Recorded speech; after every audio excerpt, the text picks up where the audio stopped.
It's only a matter of time before they actually get me. Cheers, mate. I told you guys that I would do part 2 if it was requested. Here we are. It was requested. So, all right. Here we go. So today's video is the second part of the painter. I started on the first part and I got so uncomfortable I was like, I'm just going to cut the video here. However, since then I've desensitized myself. It's been quite a journey. I've edited some videos, spent some time with my baby boy. He's at his mom's now, so I can talk about this. Let's just do it, man. Where I left off begins with family. Ooh, family. Family begins by letting us know that over the past few days there have been a bunch of unalivings. It has not slowed down. I think it's ramping up. One of the victims was an elementary school teacher, so we got that. Her name was Isabella Jackson, and she called 911 in the middle of being attacked by our unaliver. The address that she gave 911 actually led to a different family's house. It wasn't even her house. It's like she kind of knew what was going to happen to her. It was a family of 3 belonging to a young lady named Janice, her husband Paul, and their son Zeke. Janice was pregnant at the time, and she was expecting a little girl in just a few months. When the police arrived, outside of the house, they found bloody garden shears. So you can only speculate on what we're going to find on the inside. And you know it's not going to be cute. None of it is cute. Pay no mind to this. I'm getting ready for bed. I might just take this off. So inside of the home, they find that it was pretty bad. Janice and her husband have been unalived real brutally. And Janice had been opened up because, as we have established, the unaliver does not have any line that they won't cross. Zeke is missing. They don't know where Zeke is. The strike is pending. Isabella had been opened up, and the fetus had been removed from Isabella. She was given a neck hug with her own umbilical cord to the point of unaliving. Her husband was found with his mouth sewn shut. Inside of his mouth was the head of their unborn daughter. Oh, what happened to the rest of the unborn daughter, you're asking? You ever played Resident Evil Village? Remember how Ethan had to go for different parts of his baby? Right. Yeah, right.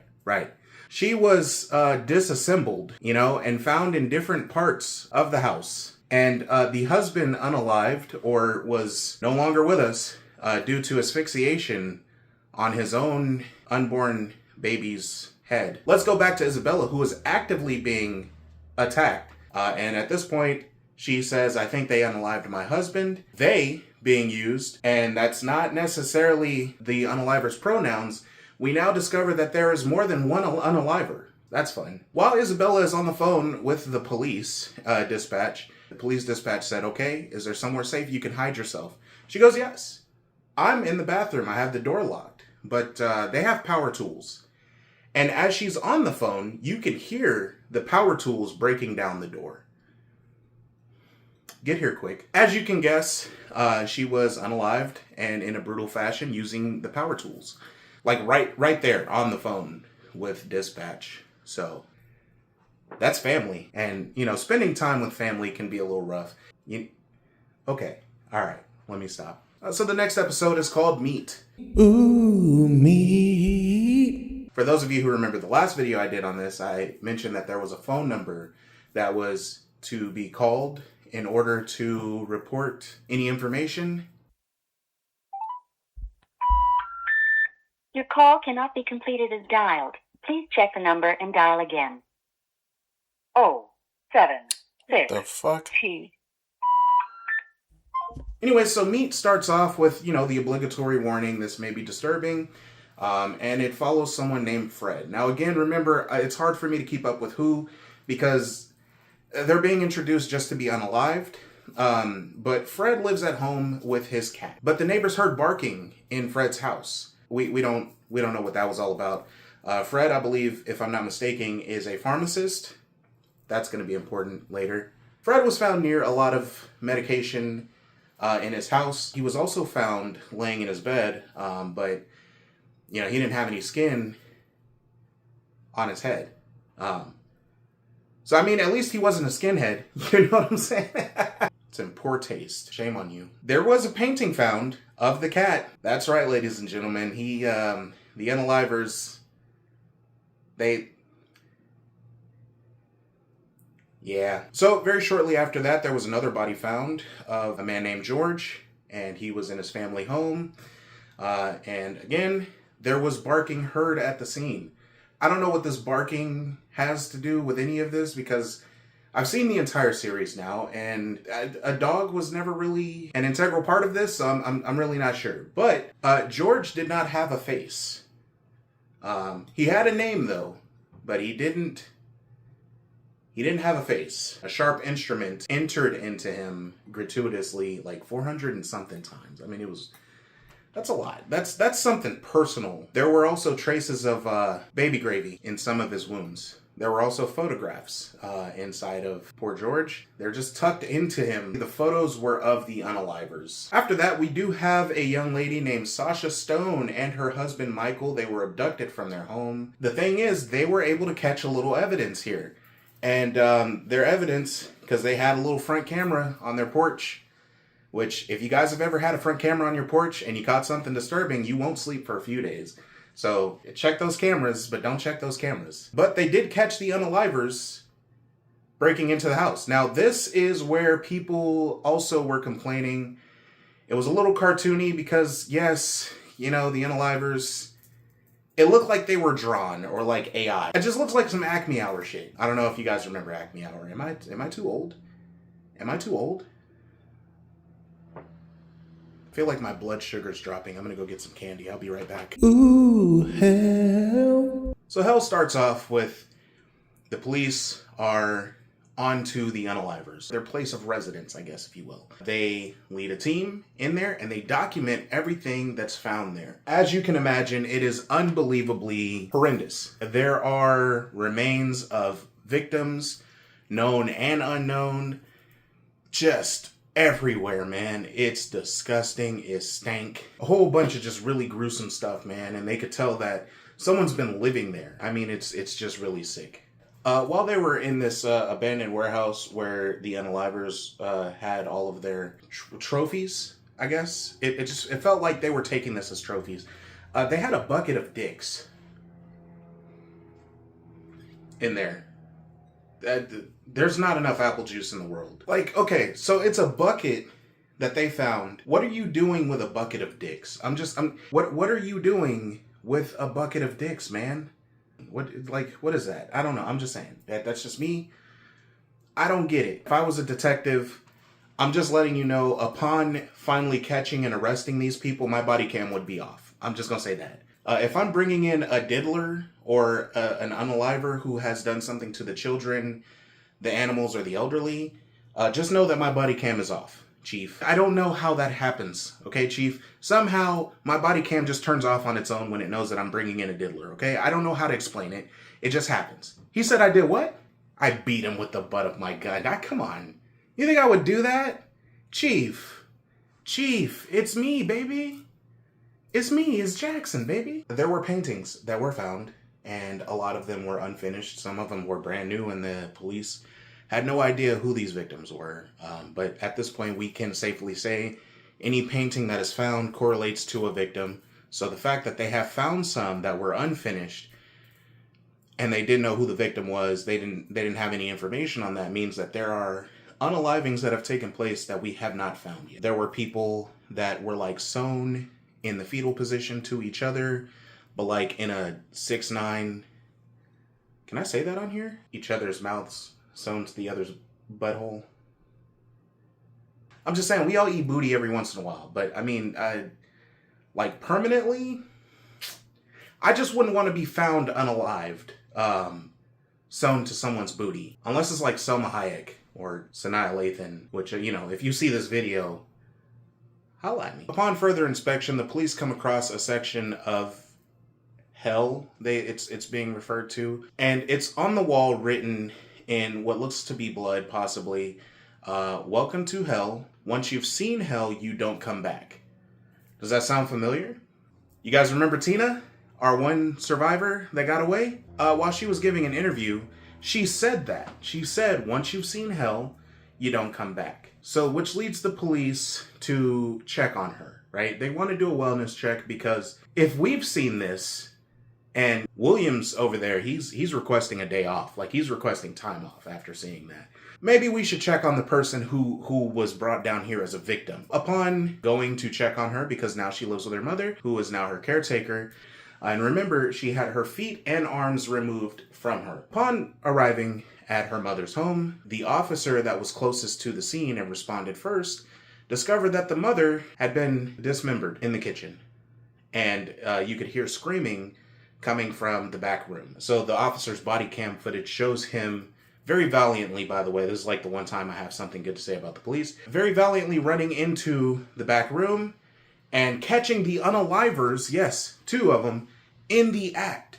Unfortunately, seeing as how she had no arms or feet, she couldn't escape or fight back. Things actually got worse, and this is actually, oh man, I spilled some apple juice on myself. Hang on a second. Things actually got worse once you realize what the unalivers have done to her. They poked her in the eyes with a sewing needle, and they busted out her ears also with that sewing needle. So she can't see or hear. This is probably, to me, one of the most disturbing parts of this just because of the screams.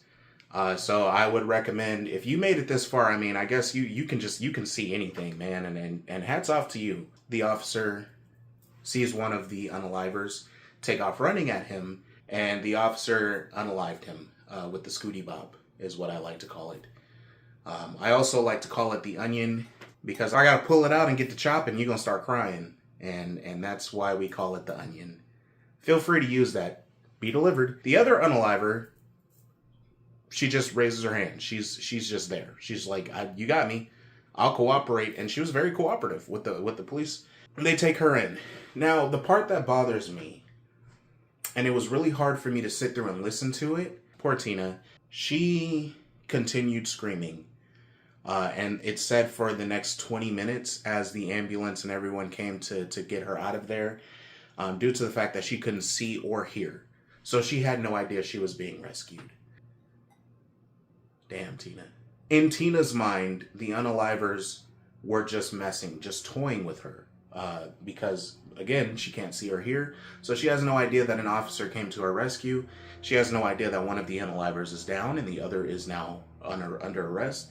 As the ambulance showed up to put her into the back of the ambulance, in her mind, they're taking me somewhere. I believe she had to be sedated. I'm not entirely sure. So that's hell. The next and final episode is called The Painter. Ooh, The Painter. The Painter is kind of what wraps things up. Now, as you guys are aware, there was a victim who went missing, and they don't know where he was at. It wasn't Zeke. They never said anything about Zeke after this. I don't even know if they found Zeke. But the victim, who was an adult that went missing, was later found in the sewers, and there were some like weird statues and stuff around him. Not sure what that's all about, but okay. The authorities have the surviving unaliver in custody, and it's worth mentioning that the unaliver who was unalived by the police is missing an arm. Do you guys remember all the way back when the man was covered in candle wax in his house and there was just an arm there? Maybe the unaliver was like, hey, this was nice. You let me pour this candle wax on you. Here, take an arm. Here's an extra arm. Just for the sake of it. Well, it's actually discovered that the unaliver who was unalived is none other than a police officer. The police officer whose family was unalived, and they were found in a barrel. So it appears that he may have unalived his own family, including his baby. And his DNA was found at the scene, meaning maybe that's where he severed his own arm? Not entirely sure. That's not fully explained. I'm just speculating. We're almost there. Turns out, as they were questioning the unaliver that survived, I believe her name is Mona. She comes from an orphanage back in the day when she was a kid. The other unaliver was also an orphan there, and they built a bond. They were like brother and sister, I guess, or some sick, twisted version of that, because I believe that she mentioned that at some point they made freaky time with each other. I can't with this series. I've gotten this far. I'm just going to finish it, okay? I'm going to finish my apple juice first because I'm going to need it. The unaliver, Mona, mentioned that as kids, they would get in a lot of trouble because they would unalive small animals and sew them together, which I feel is red flag number one. I mean, if a kid is out here sewing animals together, I'm all for trying to rehabilitate people. I think that's great. You know, there are a lot of people that have come back from horrible things. Maybe there are kids who used to do that and now they're not unalivers. They might be productive members of society. I'm just saying, maybe assign a small detail to keep an eye on her. You know what I'm saying? Police department. Just call them up. Hey, this kid at my orphanage. Just keep an eye on them. You don't know what type of trauma they've experienced before coming to this orphanage. I get that. And children are resilient. So I feel like with the right therapy and the right upbringing and the right care and love from parents, you can avoid this stuff. But then again, some people just are evil. And Mona here states that as they grew, her brother, I believe his name was Bill, he decides to get his act together, right? And he joins the police force. She personally said, I didn't care for that shit. Which, I mean, you gotta respect it. She could have worked at Burger King and been like, I think I'm gonna just poison people on the side. She just flat out was just like, nah, I'm not doing that. I'm not finna get a job or none of that. I'm just finna be out here just offing people, fam. That's what I do, baby. That's what I do. Monday to Friday. 9 to 5. It's Thursday night. Let's get it. Let's catch a family of 4 slipping. You know what I'm saying? That's what we do, baby. Over time, she spoke with her partner in crime, her old partner in crime, and convinced him to come back because, occasionally they would get a little frisky with each other. So he just did everything that she told him to do. He just does whatever. We're almost through this. We're almost through this. Just stay with me. It is also revealed that Mona, upon going to trial, got in big trouble after being caught because she tried to smuggle a grenade into the courtroom via her lady parts. She called it the Big Pussy Boom.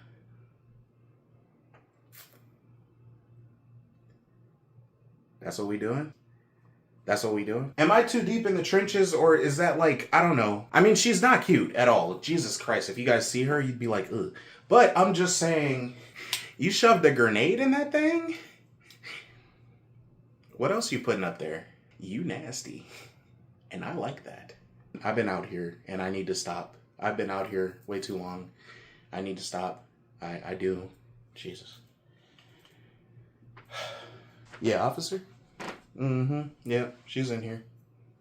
Nope. I don't know. I don't know. Just get here with all the people you got and make it snappy. So in this interview, she reveals that there was another young child who was in the orphanage with them that ended up snitching on them one of the times that they had unalived a small animal and sewn it together or something like that. And they got in huge trouble with the headmistress at the orphanage. I don't know if that's what they're called, but basically the mama. Their pseudo mama-san. Anyway, so this child that snitched on them, they swore revenge. And they got it. You see, they waited until he was an adult. And turns out that he was a pharmacist. That sound familiar? You guys, I like that shit. When it loops back to something that you didn't know before. Yeah, he's a pharmacist. That was him. That's right. They actually waited all this time and would use him to get all kinds of drugs to drug some of their victims and do unspeakable things. Also, I believe that they were doing drugs themselves. I mean, obviously, you got to at this point. I mean, there's how are you not? Mona revealed that there were statues that, I don't know, would make a noise, right? Because when they asked the question that we're all thinking, why'd you do it? Why'd you do it? What happened? What made you do this? Well, she blamed it all on the statues. And I guess there's a machine that gets turned on and it makes a noise. What is known as the Red Man tells her to do it, and she does it. They're like, so are you saying that you were like an unwilling participant? And she's like, no, fuck no. I love this. I do this. And if you let me go, I'm going to do it again. I'm not going to stop. Like, you know what I'm saying? Prison ain't going to stop this. The Red Man is everywhere. It's just, I'm just sick enough to have enjoyed it. Looping all the way back to the beginning, we're doing a lot of looping, man. Remember that first painting that was found of the unaliver in the first episode in Faces? Well, if you notice, it was red. It had red eyes. It was red. Even the background was a shade of red. It just was super red. She just was... Well, after she got arrested, one thing that the police noticed is she said, "This isn't going to end with me." What does that mean? Well, you remember that machine that she said and those statues? Apparently they emit some sort of whatever sound or feeling or whatever that has the red man take over. One would argue that that's how it ends, right? It ends on that. It was just a straight continuance. It did feel like that was just the end of the video, but to me, it felt like that's where it ended. And then the post-credit scenes or the post-information shows a map of the U.S., and it shows all these different areas, the entire U.S. There are serial unalivings that pop up with the same style of everything. Paintings. The handwriting on the paintings matches exactly the same. The FBI writing analyst analyzed these and said, this is written by the same person. This isn't Mona. This is literally the same person. The unalivings were everywhere. And some of them were even simultaneous. It was never answered if this was actually the red man or if it was just Mona and maybe she's a part of some cult and they all just decide we're just going to do this. We don't know. All we know is I don't want any part of this. And now I don't like arts and crafts anymore. I think I gave my closing thoughts on this on the previous video, but I believe that I can add a little more now that I've rewatched. This is sick. That's it. Give Urban Spook some time. If he decides that he's gonna make another spooky story, I say let him do it. I want to see what else you come up with. You are a really sick individual, but sometimes it takes a sick individual to make the best horror. And as a fan of horror and for the love of the game, I'm on board. Just please, just no more kids, okay? Just no more of that. But aside from that, I think you're very capable, man. I think, and this is me speaking to Urban Spook, and really anybody out there, I think you're very capable. Do it. But just no more kids, bro. Don't do that. That's not the babies. It did kind of make my stomach turn at times, which I'm not a fan of gross out horror, but it did what it needed to do. I absolutely slept with the Blick. So, ladies and gentlemen, if you guys enjoyed this video, make sure to like, comment, and subscribe. Send this video, share it. That's it. Please be good to each other. I love you all. Don't be doing this. I'm going to go get some more apple juice because, Jesus, man, this was a lot. This was a lot. I swear, it's going to turn me into an alcoholic. Anyways, love you guys. Goodbye.